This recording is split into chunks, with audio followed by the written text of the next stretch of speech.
Assalomu alaykum aziz do'stlar, xabarlar kanaliga xush kelibsiz. Agar kanalda yangi bo'lsangiz, kanalimizga obuna bo'ling va keyingi videolarimizni o'tkazib yubormaslik uchun qo'ng'iroqcha tugmalarini bosib qo'yishni unutmang.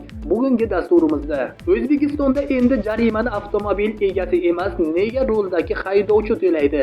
Batafsil videoda xabardor bo'ling. O'zbekistonda transportni boshqarish huquqini olgan shaxslarga yo'l qoidalari buzganligi uchun javobgarlik o'tkazish tartibi belgilandi. Bu haqida hukumatning 30-mart kuni qabul qilingan 125-sonli qarorida so'z boradi. Qarorga ko'ra 2026-yil 1-apreldan tegishli transportni fuqarolik huquqiy munosabatlar asosida boshqarish hamda ulardan foydalanish huquqini olgan shaxslarga yo'l harakati qoidalarini buzganligi uchun javobgarlik o'tkazilganligi haqida Davlat yo'l harakati xavfsizligi xizmati organlarini xabardor qilish imkoniyati yaratiladi. Qaror bilan tasdiqlangan nizomga ko'ra xabardor qilish maygov.uz yoki Jamoat xavfsizligi departamenti yo'l harakat xavfsizligi xizmatining mobil ilovasi orqali amalga oshiriladi. Xabardor qilish xizmatidan foydalanish uchun transport egasi yoki mobil ilovada shaxsiy kabinet ochgan holda so'rovnoma to'ldiriladi va unda boshqarish huquqini berish muddatini ko'rsatib o'tadi. Boshqarish huquqini olgan shaxs so'rovnomani tasdiqlash orqali kelgusida unga nisbatan jarima solish to'g'risida qaror rasmiylashtirilib borilishiga roziligini elektron